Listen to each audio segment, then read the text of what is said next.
génération après nous, vous êtes plus jeune. Est-ce que vous êtes encore dans les quotas ou pas? I have to apologize because the sound keeps going in and out, so I feel like I'm grasping half of the conversations that are happening. But yes, I strongly believe in quotas. I think the world has about 20% of the world's leaders are women. I think 4% of Fortune 500 companies have women on board. And for very long, women have been struggling and trying to gain leadership positions in both government and business and entrepreneurship. And it hasn't worked out as well as we would hope. So I think quotas are a way to do that. And I don't think quotas are about saying that the person who doesn't have the right skills should get the job just simply because she's a woman. But it's about creating balance in organizations and in institutions, whether they're governmental or entrepreneurial, because balanced institutions work the best. And also quotas in the African continent have produced quite interesting results. Rwanda has the highest amount of female parliamentarians in the world, thanks to quotas. 64% of the parliament in Rwanda are women, which is an astounding achievement, really. And throughout the whole continent, out of the 36 countries in the world that have more than 30%. Pardon Mina, est-ce que ça ne veut pas dire que le travail de parlementaire est peut-être un peu sous-valorisé ou dévalorisé? Donc on y met les bonnes femmes, parce que les mecs ont d'autres choses plus intéressantes à faire.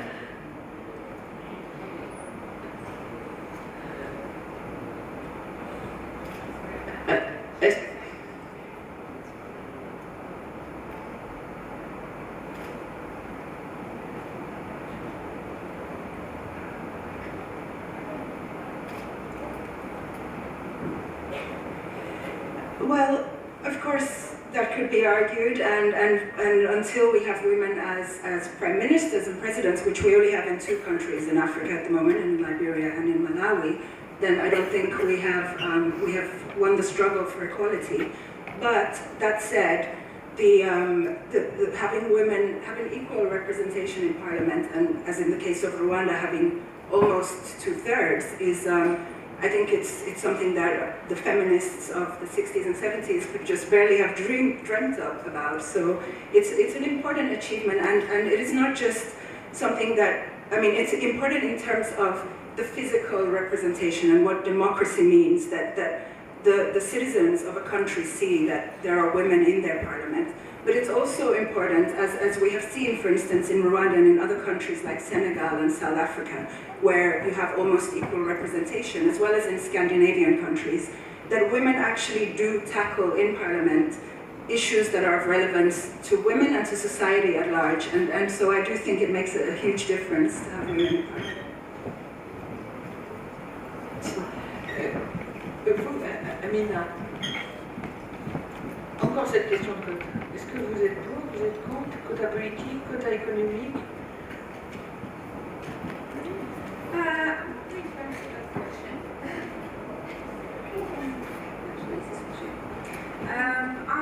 Rather than answering that question, what I would like to say, I hope that there is a quota in other areas or other sectors, rather than worrying about the quota in terms of employment, once it's sometimes too late. Probably it's possible to impose quota in terms of education, the education sector.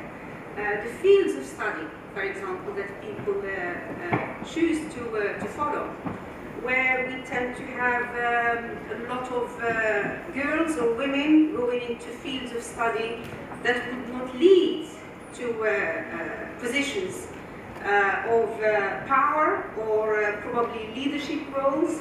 So rather for me, focusing on resolving an issue, once it becomes an issue, probably tackling the roots of the problem and try, if we can, to avoid that problem.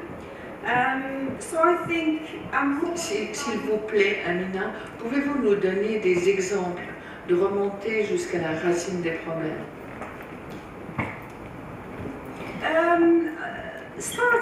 education, and here I'm talking about not just schooling, not just about education in terms of going to school, college, university, and so on.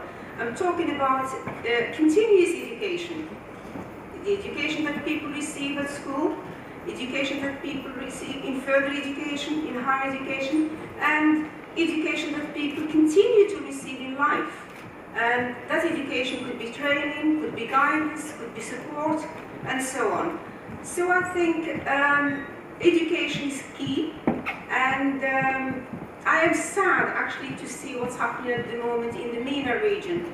We hear a lot, and if you follow the news in terms of developments or recent developments in the Gulf states, there are some countries at the moment investing billions of dollars in infrastructure. So when we talk about education, I think a lot of governments pay lip service to education. They think by building more schools for girls, by building more universities for girls, more training centers for girls, they are actually resolving the issue of education. They think they are resolving the issue of employment. I personally don't think so. By increasing the infrastructure, and when I talk about infrastructure, the buildings, these institutions, so-called education institutions that are not fit for purpose. I'm not going to mention the name of one of those countries. I'm actually traveling there this weekend, and I'm doing a lot of work there, where you've got about 100 education institutions being built in the next 5 years. A lot of these education institutions are for women. But unfortunately, if you look at the curriculum, if you look at the fields of study that these girls are going to follow, whatever they're going to study, whether they get a master's degree or a PhD, they are not going to go into leadership. They are not going to go into big enterprises, because the curriculum that they are following is basically reinforcing the status quo. So by channeling women into fields of study which are not going to lead into jobs in politics, in the legal system, in the defense, in oil and gas, those are the sectors, in energy, these are the sectors which are dominating in terms of decision making, in terms of moving, shaking economies. These women are going to spend years and years in these institutions and probably go back into employment and be at the fringe of things and not at the heart of making decisions. So I think education is power, and the right education, not just increasing institutions, putting the right curriculum, putting the right fields of study, and also focus on enterprise and focus on business development. And I think that's what will help prevent the issue, rather than coming at the end of the road and starting imposing quotas. And quotas won't work in certain countries purely because we need to have local solutions to the issue of women and decision making. We have to take into account our socio-economic background. We have to take into account our religion. When we talk about, it's interesting to see the title of the session, how to close the gender gap. I am not for closing the gender gap. I am a Muslim, African, Arab, Moroccan, British woman. And I cannot see the gap being closed, purely because of my background. My religion will not close that gap, because based on Islamic scripture, you cannot do that. What I am for is narrowing the gap where possible in certain countries and closing it in others. There isn't one uniform solution which will serve all women and resolve the issue for all of us. Merci, c'est dommage qu'on n'ait pas, vous savez, ces petites consultations que l'on fait dans certains forums pour demander vous êtes d'accord ou pas d'accord. Alors, on va le demander pour l'année prochaine. Madame Lisette Mermont, je vous ai vu hocher la tête, et puis je vous ai vu un peu révoltée. Qu'est-ce qui vous a plu et déplu dans le discours, dans ce qui vient d'être développé? Right, well, first of all, let me go back to quotas just very briefly and then we'll wrap up quotas. Affirmative action is for employment for equal access rather than actual employment. There's no guarantee and it is not required by law, but companies are engaged by the law of the land and in order to adopt the program. So when you see in the United States or in the UK at the bottom of an employment field it says equal opportunity employer or something to that effect, that is the relationship and the acceptance of the concept of affirmative action, which will be in legislation state by state, in this case in the United States or in the United Kingdom, and then each company individually then adopts it to their own ability. So I just want to answer the point you made before. But it is a partnership, and that will lead me a little later to the discussion about the private sector and partnership. Okay, now why am I raising my eyebrows, is your question. Yes. I think the good news is that there is no single story and no single solution. I think Amina is absolutely right in talking about what I would characterize as an appropriateness of solutions. And the appropriateness of solutions is always a balance and an evaluation, a prioritization, looking at establishing a set of criteria that are going to make it an effective solution for women to be, in my particular interest, to be included in the financial and the real economy of a country. Yeah, so my concern is that religion, to be specific in my response, I think religion has absolutely nothing to do with women's economic empowerment in any other country in the world. However, it can be perceived as an opportunity in some cases. Let's say if you are a Coptic Christian in Egypt, it can be a barrier. So it is a factor, but I don't think it should be anything that is to be designed around in particular. That's my humble and worthless opinion. Soraya, je reviendrai dessus. Je voulais rebondir et je ne pouvais pas rester sans réagir par rapport à ce que je viens d'entendre de la part de mon ami. Donc, sur deux volets. Et je commencerai par le plus chaud, celui de la religion. Moi, je ne suis pas du tout d'accord de dire que notre religion musulmane prône pour que la femme ne travaille pas. D'ailleurs, ce n'est marqué dans aucun texte sacré, c'est marqué nulle part. Et je dirais même que la femme du prophète, qui était la première femme qui est devenue musulmane, la première personne qui a l'islam, elle était femme d'affaires. Elle travaillait et elle avait des caravanes qui transportaient des marchandises sur plusieurs pays de la région. Donc, la religion n'a jamais été un obstacle pour le travail des femmes. Peut-être la culture, je dirais, mais pas la religion. Donc, je ne pouvais pas ne pas réagir sur ça, je réagis d'une façon un petit peu chaude. La chose que je voulais vous dire, à la FEM, vous avez développé des tas de programmes pour faire la promotion des petites ou des grandes entrepreneuses, ou même de la promotion des cadres féminins à l'intérieur des entreprises. Est-ce que vous êtes contente de ces programmes? D'abord, comment ça marche? Et est-ce que vous en êtes contente? Je pense que mon amie, la nouvelle présidente de la FEM, a réagi hier dans une session pour parler de ça, mais puisque vous me posez la question, je vais répondre. Au sein de notre association, donc, nous avons monté des projets qui aident à l'employabilité de la femme, d'un côté, et aussi qui aident les femmes à créer des entreprises. Donc, partant du constat qu'il y avait une très faible représentativité des femmes au niveau du travail, donc le taux de travail des femmes au Maroc a reculé malheureusement avec l'arsenal juridique qui a été réalisé depuis 2000 jusqu'à aujourd'hui. Il y a un arsenal juridique important, mais quand on constate sur la réalité, on a vu que le taux de participation des femmes qui travaillent a reculé. On était à presque 30%, on a reculé à 25%. Cette chose ne nous a pas laissé indifférentes au sein de notre association AFEM. Donc nous avons organisé des programmes qui aidaient les femmes qui étaient diplômées mais qui étaient au chômage. Comme vous l'avez bien dit tout à l'heure, Nicolas, il y a des femmes qui sont diplômées mais qui sont au chômage. Et quand on a été voir les raisons pour lesquelles ces femmes n'arrivaient pas à trouver du travail, d'une part parce qu'ils avaient des formations qui n'étaient pas en adéquation avec le marché du travail, et d'autre part parce que ces femmes n'avaient pas cette confiance en elles pour aller chercher de l'emploi ou aller chercher du travail. Peut-être qu'on leur a inculqué que leur devoir c'était simplement avoir un diplôme, et ça s'arrêtait là.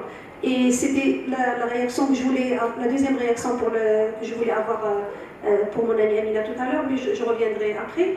Donc nous avons réussi à travers ce programme qui a duré 2 ans, nous avons quand même réussi à trouver du travail pour une centaine de jeunes filles qui étaient diplômées et qui étaient au chômage plus d'une durée de 3 ans.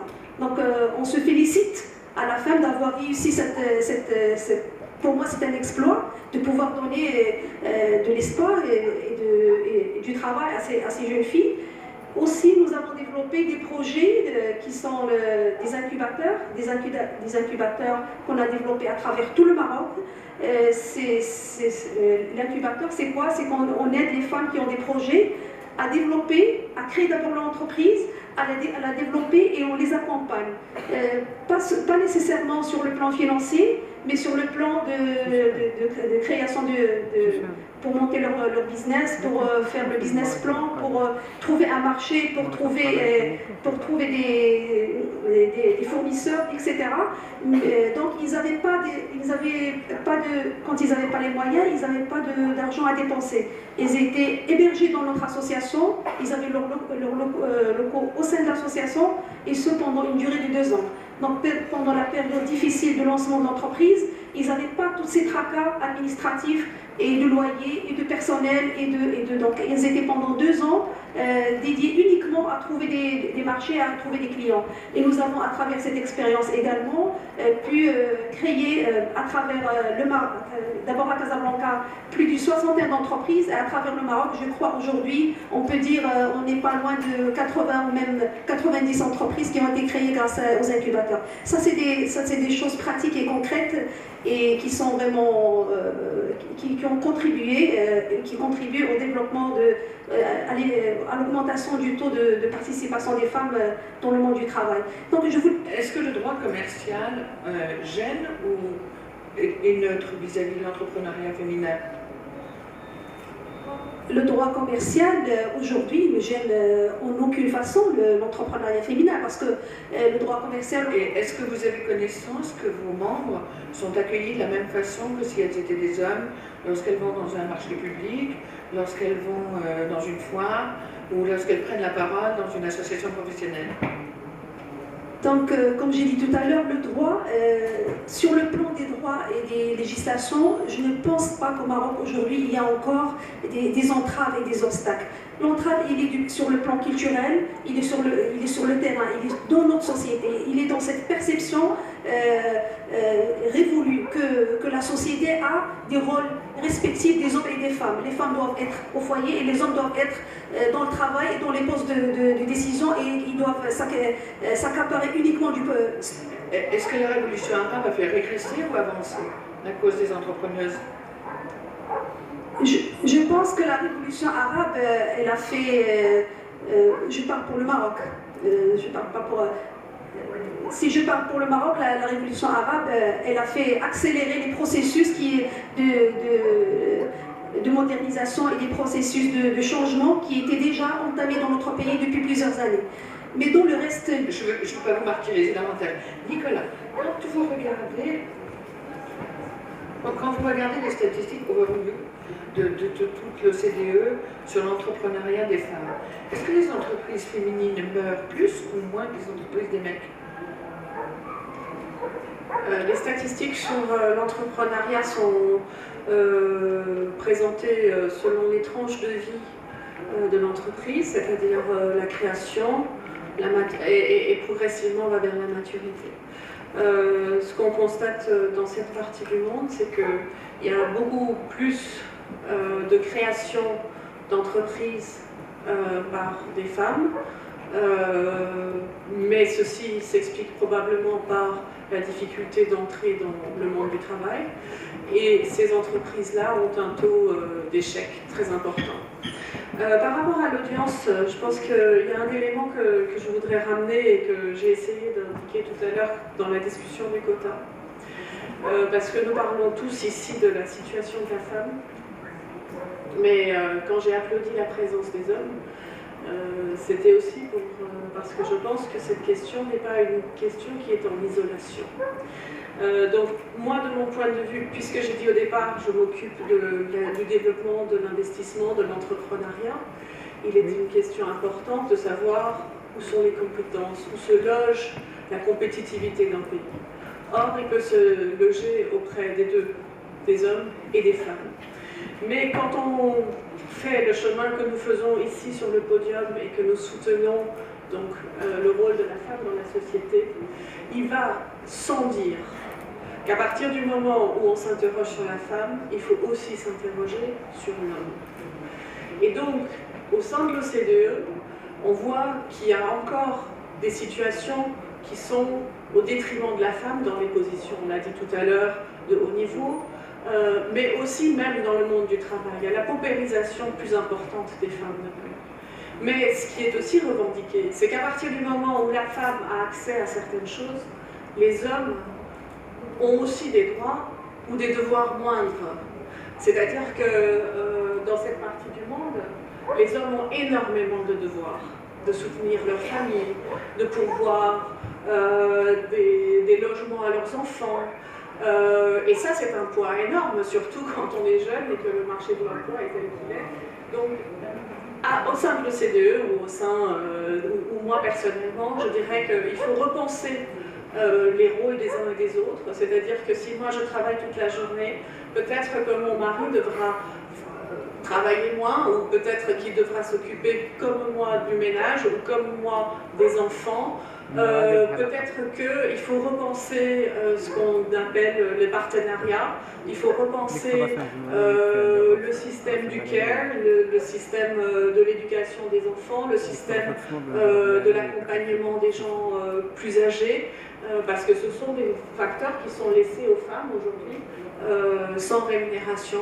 Donc il faut repenser la société avec une vision plus réaliste. Aujourd'hui en Maroc, les divorces ça existe. Donc qu'est-ce que ça a comme implication sur la société dans sa globalité et les rôles des hommes et des femmes?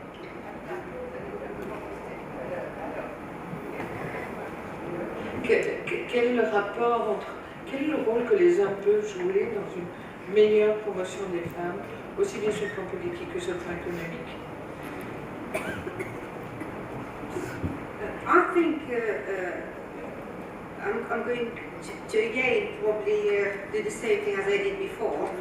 I don't think we should give the responsibility just to men.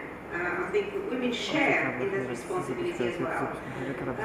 In terms of the situation that we have now, which is basically dominated by men in terms of power and decision making, man can do a lot in terms of reforms as far as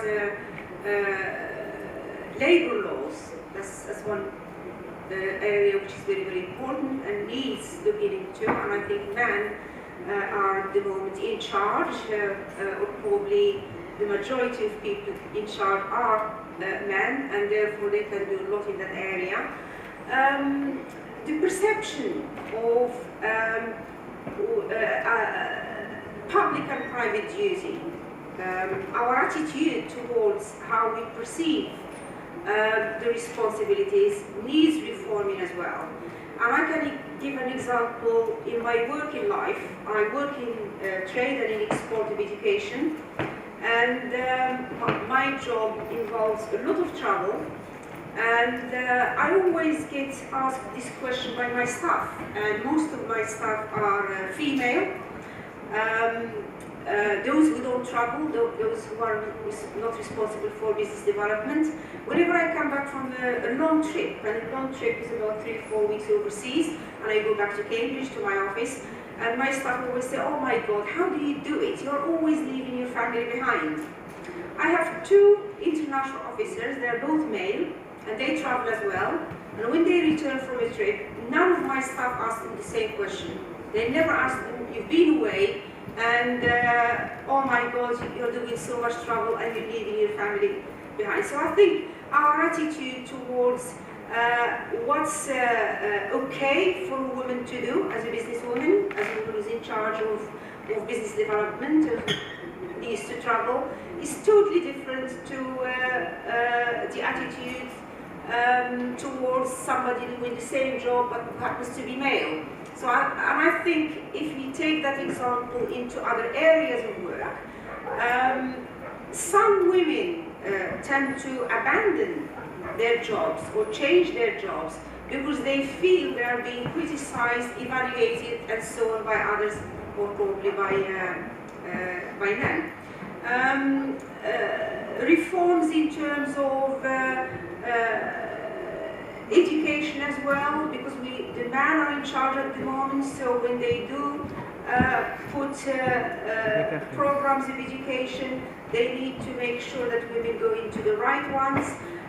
When you build new institutions, education institutions in countries where women can't drive or they are not mobile, then you need to take into consideration that access is very important. So I think there is a lot in terms of social justice that women can address and can help with.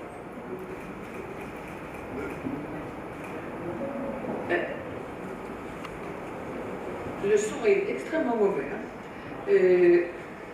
Mina, je reviendrai vers vous pour vous demander comment les jeunes hommes de la jeune génération dont vous faites partie réagissent. Mais d'abord, Lisette, vous avez une réaction, j'espère aussi vive que tout à l'heure. No, I just want to reinforce what we had discussed before about what can men do to help women take roles of more responsibility and be in a position to be decision makers.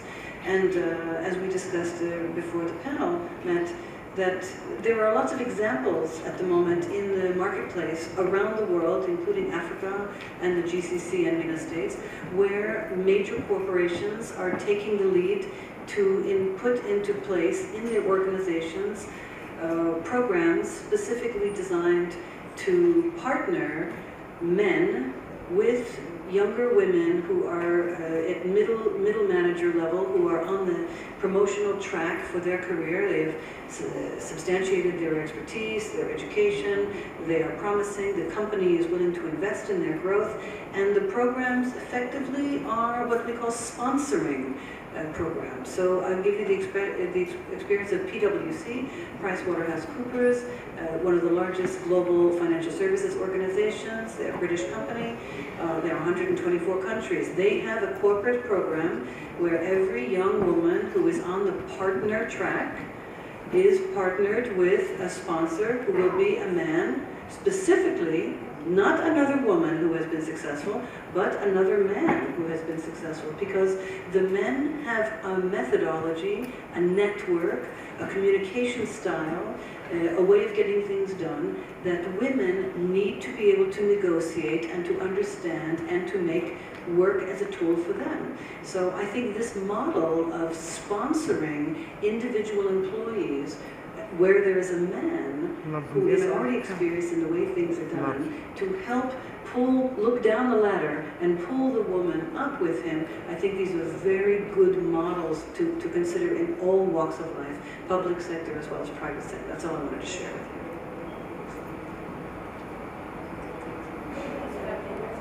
you. Est-ce que vous voyez une évolution des comportements des hommes par rapport aux femmes?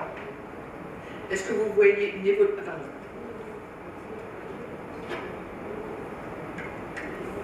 En bien ou en mal? Well, I mean, of course, there's development occurring, but I don't know if again, I mean, it's very frustrating because I'm missing very much of the conversation here, but I understand that we were talking about what men can do in terms of closing the gender gap, which I personally really believe that we need to do, because I don't know how else. I mean, I was speaking earlier about that maybe we should not be closing the gender gap, we should be narrowing it, and I find that to be always tricky in terms of how do we narrow it, what are the prerequisites, at what point do we say, okay, now we're happy or now we're unhappy. And I think in terms of what men can do to promote gender parity, I mean, first of all, it's just to encourage women into powerful positions, but ultimately I think we have to realize that people who have power, which for the most part are men, are not going to one day wake up and kindly decide to give away half of the power or more than half that they possess. This is something that women are going to have to take the initiative to do. I strongly believe that, and I think, yeah, otherwise definitely there's a lot of the advancements that have been made because women have decided to determinedly fight for equality. So very often I get criticism from people who say, oh, but you know, feminism is a movement about hating men and so on and so forth. And I really strongly feel that it's not the case, but it's just that we have seen from history that all the advancements that women have made have largely been thanks to the feminist movement. Merci. Alors, je voudrais faire un petit exercice avec les dames que nous avons la chance d'avoir avec nous. Je voudrais qu'elles nous envoient leur lettre au Père Noël. Mais vous n'avez le droit de faire une chose. Lisette, qu'est-ce que vous voudriez qui change dans votre vie, enfin, dans la vie des femmes, dans l'environnement, quelque part sur la planète, et qui, à votre avis, modifiera la présence des femmes dans le monde professionnel, dans le monde décisionnel?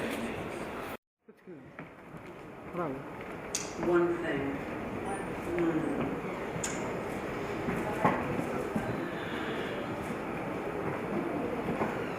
I think at the end of the day, as the British like to say, is you have to be your own marching band. You, and the translators, I'm sorry, interpreters, you have to be confident in yourself. And as Mina said, you have to not wait for someone to give you authority, you must earn authority. The authority to be trusted, the authority to be accepted as a valued partner or person in the organization or government agency or school. So the best person who knows how to promote you is going to be you. So be your own promoter. I think that's the most important thing. Women should learn not to be afraid to do. Soraya, la lettre au Père Noël. Une seule chose.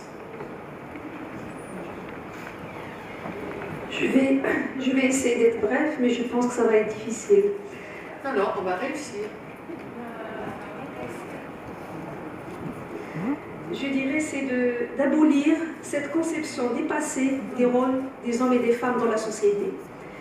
Et de donner à la femme et à l'homme les mêmes moyens pour pouvoir se positionner et faire participer leurs talents et leurs connaissances au sein de la société. Et je dirais même pour une répartition équitable et un partage équilibré des responsabilités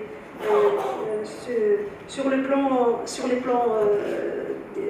des prises de décisions, sur le plan privé et sur le plan économique et politique. Et en tenant compte aussi d'une chose qu'on a discuté tout à l'heure, de voir un petit peu cette conciliation entre la vie privée et la vie professionnelle pour la femme, pour trouver des mécanismes pour l'aider à avancer sereinement et sûrement d'une façon durable. Merci. Mina? We spoke about this question earlier, so I think this is the one wish to Santa. The Middle East ranks the lowest in terms on the Global Gender Equality Index, and Africa is second. This continent, from north to south, east to west, performs really poorly at gender parity, and my wish to Santa would be that the next year's Gender Global Equality Index, we would have risen to the top.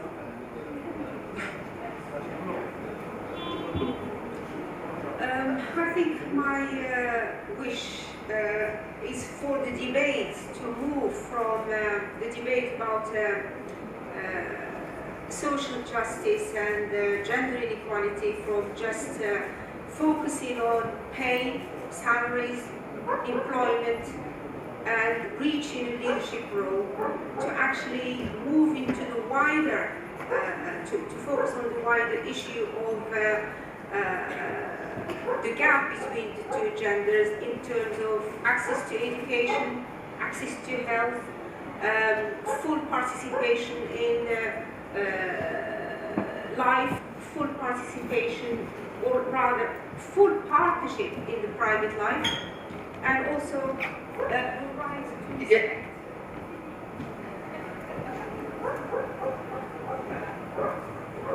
Moi j'ai gagné parce que Soraya a dit ce que j'aurais dit en premier. Donc je peux dire ce que je veux dire en second. Pour être pratique, je pense que en prenant bien en compte ce que Soraya a dit, équité, égalité, partenariat entre les deux sexes, je pense que pour que ça devienne opérationnel, les gouvernements, puisque je représente une instance intergouvernementale, ont un rôle important à jouer. Et moi, je pense qu'il faudrait se départager de cantonner la femme dans un ministère de la femme et de l'enfance, parce qu'une femme n'est pas seulement une personne qui a des enfants. Je recommanderais qu'on insère une dimension femme à parité égale du développement des hommes dans d'autres ministères, à savoir l'économie, la finance et le développement de la PME. Vous avez droit à quelques questions, 5 minutes. À vous. Oui, oui, il y a un micro quelque part. S'il vous plaît, est-ce qu'il y a un micro? Est-ce qu'il y a quelqu'un qui peut distribuer le micro? Celui-là.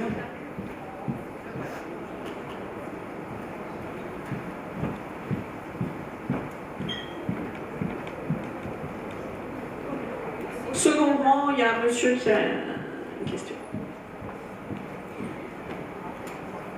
Bonsoir à tous.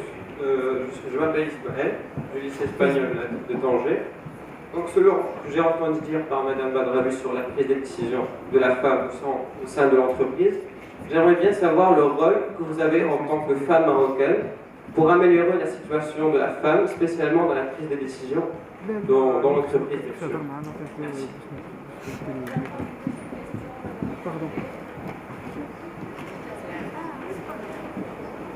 Bonsoir. L'hiver est lycée étudiant à l'école de gouvernance et d'économie en master de droit.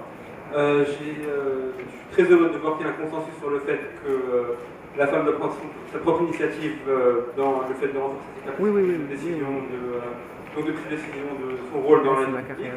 Et ma question va s'adresser à Mme Badrawi, vu que le contexte est marocain. Quand on voit l'espèce de bataille qu'il y a eu autour des femmes qui voulaient être mises sur la liste nationale, et sur les liste nationale, c'est-à-dire en 2011 pour les 60 places sur les législatives, quand on voit que les femmes marocaines gagnent petit en fait dans leur façon d'aborder la chose, dans la façon dont elles veulent entrer dans la vie publique, elles ne sont, je trouve, qu'elles ne sont pas assez ambitieuses. Comment peut-on demander aux femmes, comment voyez-vous l'avenir des femmes des femmes marocaines qui jouent très petit, c'est-à-dire jouent 60 places sur les législatives au lieu de jouer à la parité totale par exemple? C'est juste l'exemple que j'ai donné, celui des législatives.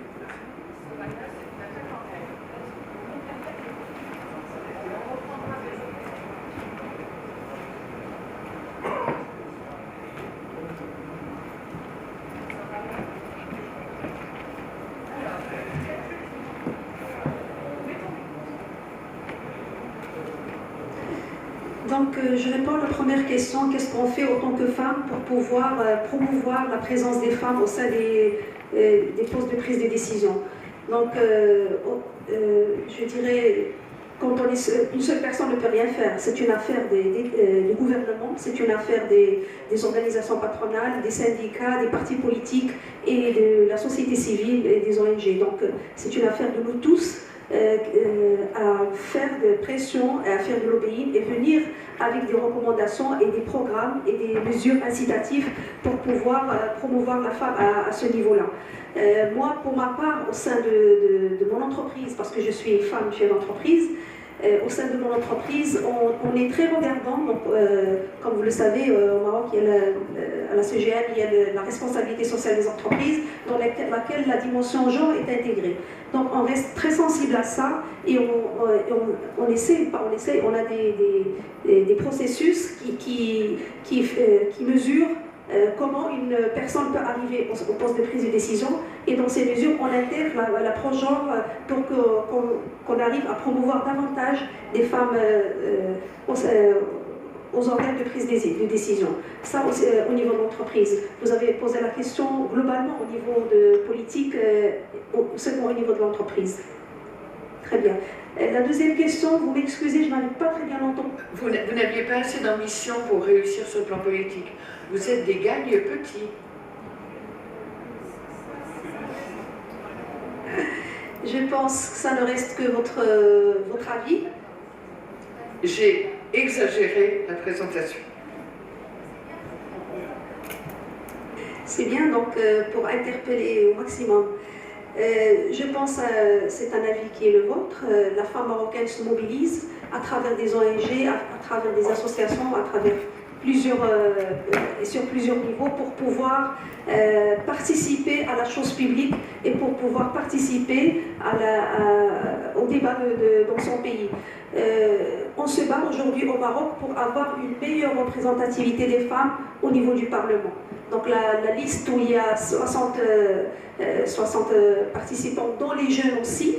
Donc moi je n'ai pas compris parce que les femmes, elles peuvent aussi être jeunes, elles peuvent être femmes, elles peuvent aussi être jeunes. Dans cette liste, on a intégré les jeunes aussi. C'est pas que je suis contre les jeunes, je suis pour la promotion des jeunes aussi. Mais ceci est insuffisant pour un pays où on compte plus que 50% de femmes dans sa population. Je ne pense pas qu'on joue petit, je pense que ceux qui ont les décisions, c'est eux qui jouent petit. L'ambition de la femme marocaine est énorme et l'avenir vous le montrera.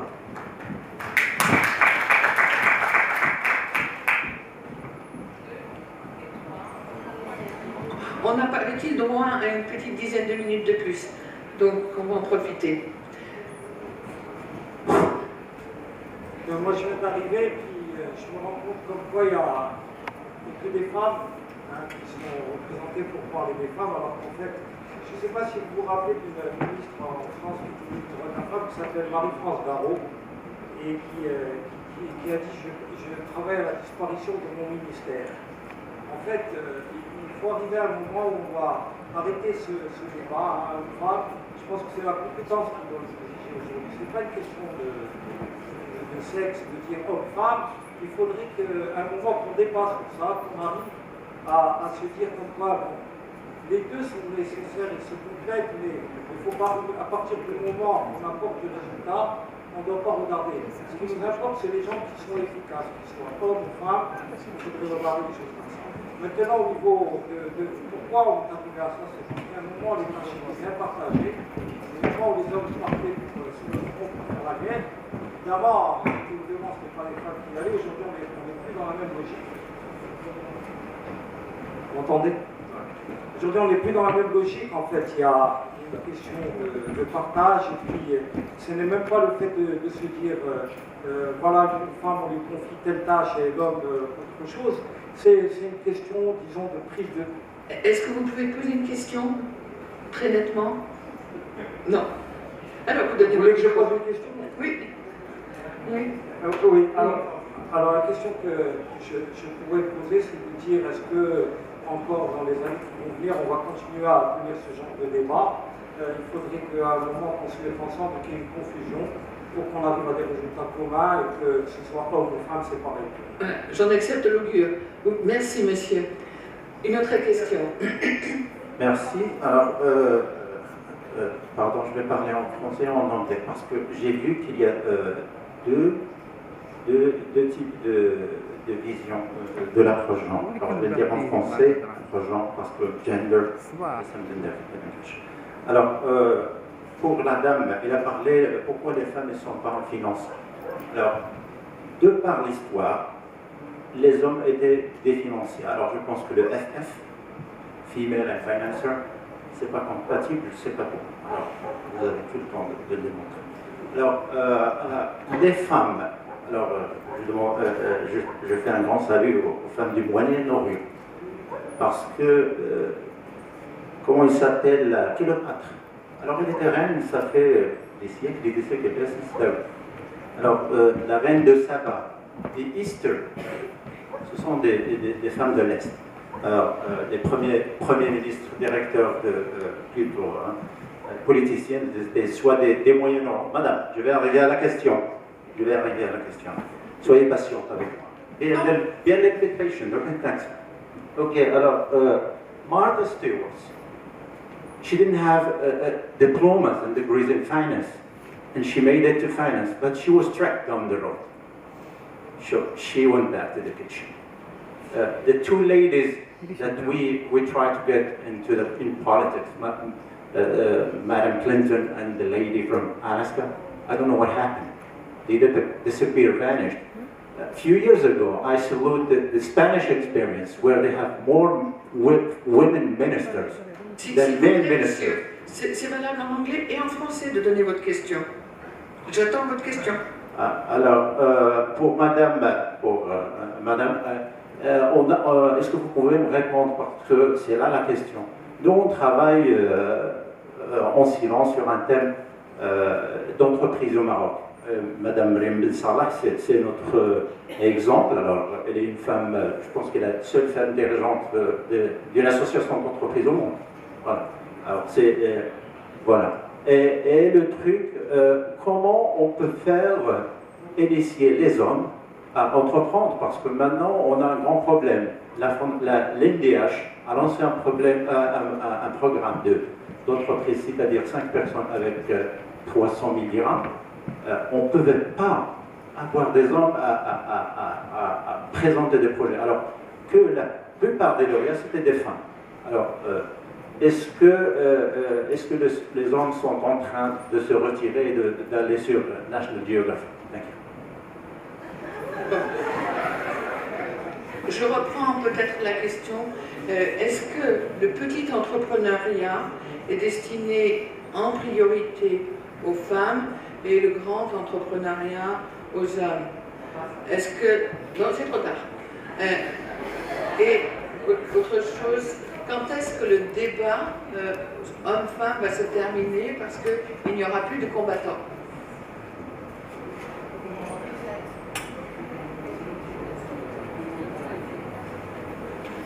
Yeah,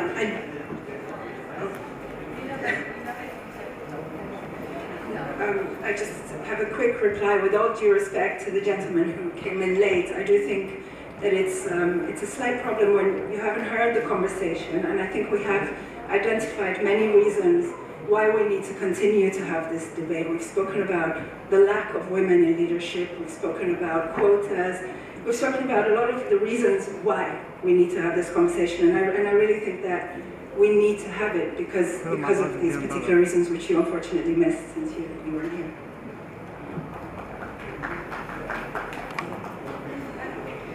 Patience and respect. I think it's a very profound statement, actually, and I think it should be a vision that we should be holding up for us, all as a goalpost for us to achieve and ultimately to strive toward. The issue right now in business is about competition. It is about Morocco's ability to compete with Libya, to compete with Saudi Arabia, to compete with Kuwait, to compete with Bahrain, blah, blah, blah, blah. Okay? So at the end of the day, you are absolutely correct, sir.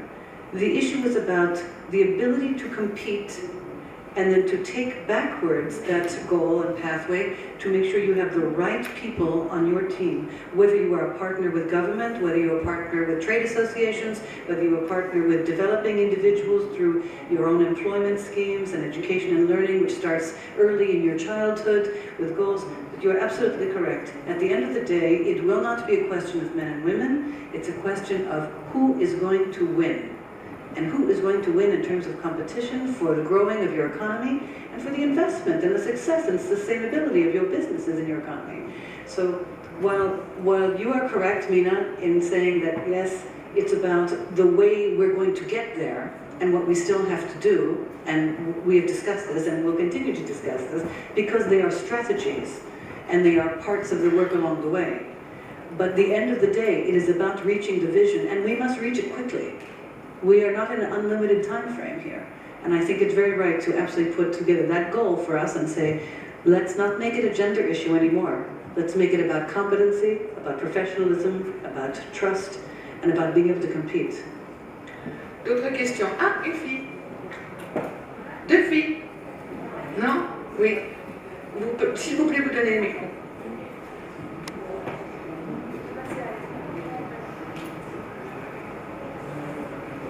Bonsoir, je suis étudiante à l'École nationale de commerce et de gestion de CETAT et membre dans le club des managers de demain. Alors, à mon sens, le changement du statut de la femme au sein de la société arabe, spécialement, ne peut s'effectuer que par le biais du changement de la mentalité arabe à ce propos. Toutefois, il est à reconnaître que ceci s'avère extrêmement difficile, sauf si un besoin urgent surgit. Autrement dit, sauf si effectivement cette société a le besoin acharnant que la femme pénètre le marché du travail. Dans ce sens, peut-on considérer la diminution du pouvoir d'achat par exemple et d'autres supplices économiques et financiers qui surgissent de nos jours, des occasions à saisir pour la femme, boostant son implication dans le marché du travail et lui assurant une position meilleure. Merci.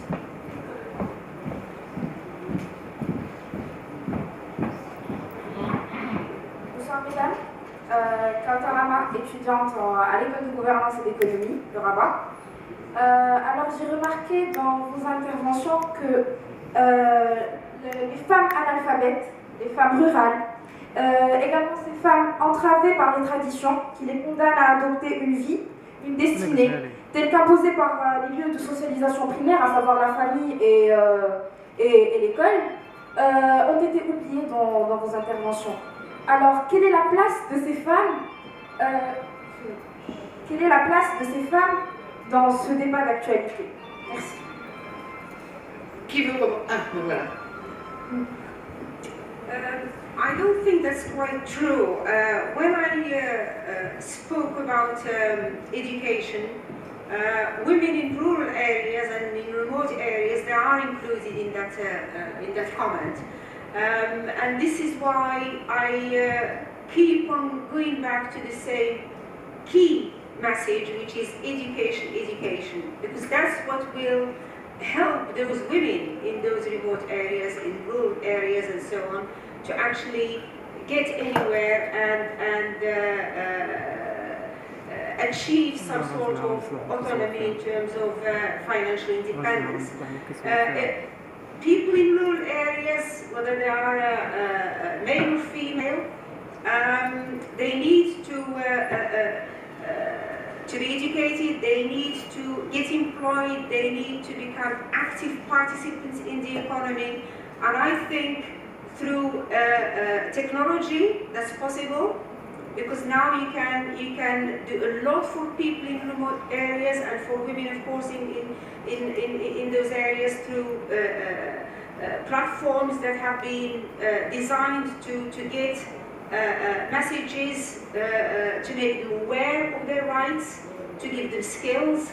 And I myself worked on many programs in India with women in remote areas where we help them to gain skills so that they can gain employment and become self-employed. So I don't think that those women have been forgotten in our debate or in our interventions.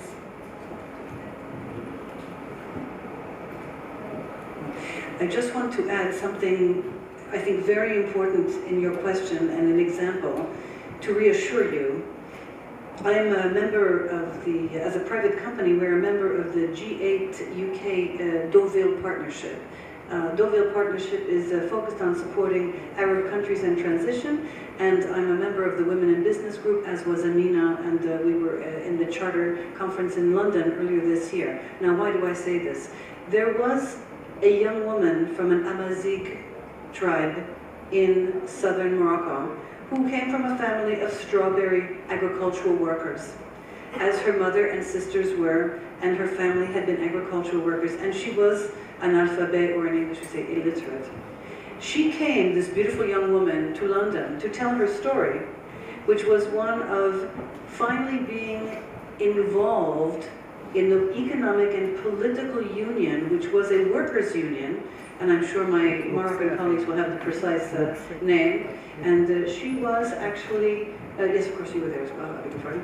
And she came and told her story in her own language in front of 300 professional women, heads of trade associations from around the world, and told what her story was and her pathway from this background that she had, and how she was here in a palace in London, near Buckingham Palace, and how she was able to share with others that there are no barriers. There are no barriers. All women can find a way. You simply need to know where and whom to join up with. Whether it's a trade union in this case for agricultural workers, or later as she's becoming more of a spokesperson, and I understand she's involved in education now for herself personally, and she has a voice. And she was televised, she's on the internet, and other women can be inspired by her. So even if the system looks like it is against you, do not accept this. When I say be your own band, be your own promotional team, this young woman from Morocco is, I think, a perfect example that should reassure you that this is possible, and it happens. Don't be afraid that it'll be left behind. It won't happen.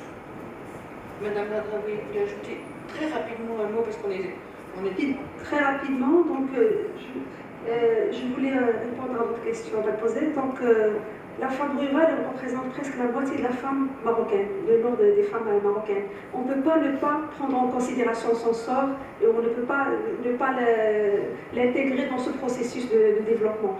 Je pense que l'éducation, comme ça a été dit, mais même les femmes qui n'ont pas bénéficié d'une éducation à l'école, on peut leur donner des formations. Donc des formations qui peuvent être sur plusieurs niveaux, des formations pour leur faire prendre conscience de leur potentiel et de leur capacité à gérer, à créer des petites entreprises, à faire des actions dans leurs régions respectives. Aussi des formations pour eux et pour les hommes en général dans leur région, pour leur faire prendre conscience du respect mutuel et de la participation de l'homme et de la femme dans la direction des petites entreprises, dans la direction des choses de la région, et aussi des formations techniques pour pouvoir monter un petit business, pour pouvoir monter une coopérative, pour pouvoir faire quelque chose dans sa région. Et c'est très important, les femmes dans les régions, parce qu'elles doivent s'impliquer dans la prise de décision dans les régions. Comme c'est uniquement de cette manière que la démocratie pourra être étendue sur tous les territoires. On ne parle pas uniquement aux femmes des villes, on s'intéresse aussi au sort des femmes dans les régions. Nous sommes au bout de notre heure que nous avons un petit peu débordée. Je voudrais attirer votre attention sur une petite réflexion. On a regardé la place des femmes sur le plan économique, la place des femmes sur le plan juridique, sur le plan sociétal, sur le plan politique. Mais cette place des femmes, c'est le seul domaine où nous avons tous une expérience personnelle. Et c'est des expériences personnelles qui mettent en jeu des émotions. Et ces émotions, n'est-ce pas la meilleure partie de notre humanité? Je vous remercie de votre attention.